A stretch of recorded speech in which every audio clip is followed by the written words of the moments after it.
Hey, what's up, stock compounders? Brad here. So today I want to get into a Rule 1 stock screen that I did.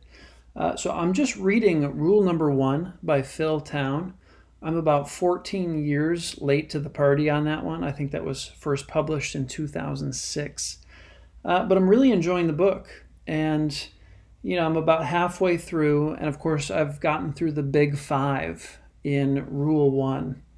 And so what I thought I would do is, using my new access to Value Line, try to see how many Rule Number 1 stocks I can find. Stocks that adhere to these metrics that Phil Town at least used to use before he would consider a stock. They had to pass all of these metrics. And so real quick, what the metrics are: return on invested capital. Okay, the company has to have a return on invested capital over 10% per year. Sales growth rate has to be over 10% for the last 10 years on average, for the last 5 years, and for the last year. Earnings per share growth rate, same thing, over the last 10, 5, and 1 year. The earnings per share growth rate has to be over 10%. Equity or book value per share growth rate. So I used book value growth rate for that because I couldn't find equity growth rate in Value Line. And then finally, free cash flow growth rate over 10, 5, and 1 year. So you can see here, these 22 stocks made it through sales, earnings per share, book value, and cash flow growth rate metrics. They were at least 10% in each of those for 10, 5, and 1 years. So I thought that was impressive. There's 22 companies. Now, the next thing I did, since there wasn't a return on investment capital filter in Value Line, there were some deviations of that, but not quite return on invested capital. I looked this up for each of these companies. I used a few different sources for that. And that narrowed it down, a bit more. There's 1, 2, 3, 4 of them didn't pass the return on investment capital hurdle of 10%. And then I further filtered. So Phil Town talks about debt and how you really don't want to have long-term debt that can't be paid off within 3 years from free cash flow. Okay, so I was looking for a ratio of long-term debt to free cash flow that's trailing 12 months of free cash flow less than 3. And so there were a few more that got knocked off because of not meeting that threshold. And then, right, so you can see that here. There was 1, 2, 3, 4, 5, 6 companies that didn't, that had too much debt, basically, too much long-term debt. And then I calculated the earnings yield. Now, this isn't one of Phil Town's metrics, at least in Rule Number 1, but it is in the magic formula. It's how Joel Greenblatt identifies companies that are cheap. Right? So you've got all these metrics that are essentially trying to figure out if the company is good, right? It's growing, it's doing all the right things for a long-term compounder. It doesn't have too much debt. But the problem is, a lot of times when you meet all of these criteria for a great company, companies that have a moat, right? These are indications: sales growth, EPS growth, book value growth. They're all indications that a company has a moat, that it has some kind of competitive advantage that's preventing competitors from coming in and stealing market share from it. So that's all great. That points to a great business. But we don't want to pay an arm and a leg for a great business. So earnings yield kind of tells us, okay, how expensive? How much are we paying for the earnings of this business? Okay.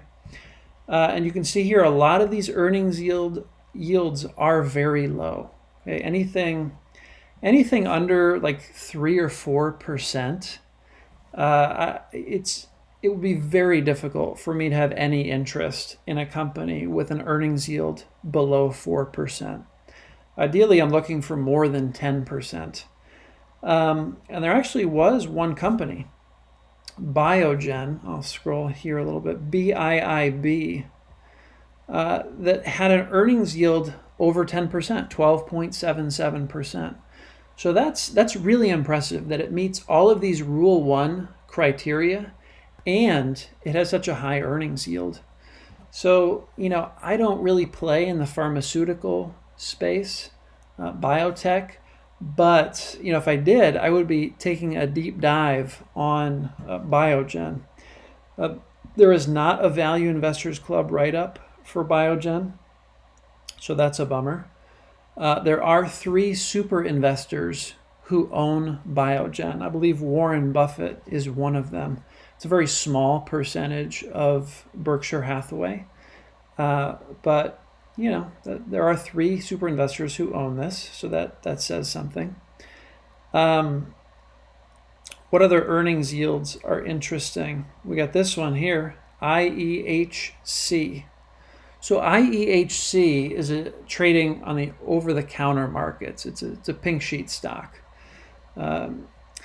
And it's got a pretty impressive earnings yield. And I believe just today, we got access to the Value Investors Club write-up. With that 45-day delay, someone submitted a write-up for IEHC 46 days ago. So that was interesting.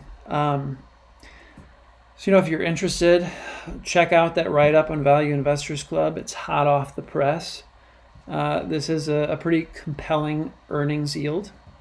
And then there's 2 that are, above 4%, but not very much above 4%. You've got MMS, Maxima. No super investors, no Value Investors Club write-up. And then you've got the Texas Pacific Land Trust. Look at these numbers, guys. These numbers are insane. Those percentages for growth in all these different categories. No debt, really. No debt on Texas Pacific Land Trust. I remembered Texas Pacific Land Trust because Chris Meyer, I believe, owns this company. He's the author of the book 100 Baggers, Stocks That Return 100 to 1 and How to Find Them. He's talked a few times, I believe, about Texas Pacific Land Trust in his newsletter. So if you're interested, that's Woodlock Capital, I believe. You can search for Texas Pacific Land Trust in his blog to learn more about this one. There's also a write-up from a little over a year ago in Value Investors Club, so might be worth looking into. But guys, doing this exercise really just confirmed to me how expensive stocks are right now. I mean, it's very difficult to find great companies at even reasonable prices. I mean, these earnings yields, they're just abnormally low compared to most times in the market. We're at a very unusual time in the markets right now. So basically, how I'm treating that is I don't really need to do anything.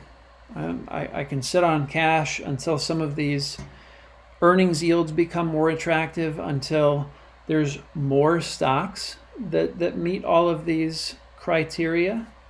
Right now, it's tough. And if you create a free account on Value Investors Club, once in a while you have to answer a question before you can get in, and the question is how many deals are you finding in the stock market right now, something like that. And you can see a pie chart of people who use that site, Value Investors Club, what their answers are. And right now there's very few people finding compelling buys in the stock market, at least on Value Investors Club. So that's just a sign of the times. But, I thought this was an interesting exercise to kind of take Phil Town's Big Five and apply it in real time using Value Line, using Morningstar, using a few other services to complete all of the data for these 5 metrics plus the debt, and then throwing in the earnings yield calculation. So hope you guys enjoyed this. Let me know if you're watching any of these. Obviously, Google's on there. Amazon is on there. Great businesses. Intuitive Surgical has actually been on my radar for a while. Kicking myself that I didn't pull the trigger on that one. I think I was considering it a couple of years ago and passed it up for whatever reason. And then Edwards Life Sciences is actually one that's owned by, what's the name of that company? There was a fund I was following for a while, looking at their quarterly filings to see what they were buying, and Edwards Life Sciences was up there. So anyway, guys, hope you enjoyed this. Let me know if you want to see more videos like this where I pull stocks using different screening criteria. I'm definitely going to do a summary of rule number 1 investing soon. I've also got 2 other of his books on the way that I've already bought, Payback Time and Invested. So I'm doing some book reviews / summaries about Phil Town very soon. So keep an eye out for those. All right, guys, without further ado, I will leave you to the rest of your day and see you in the next video. Take care.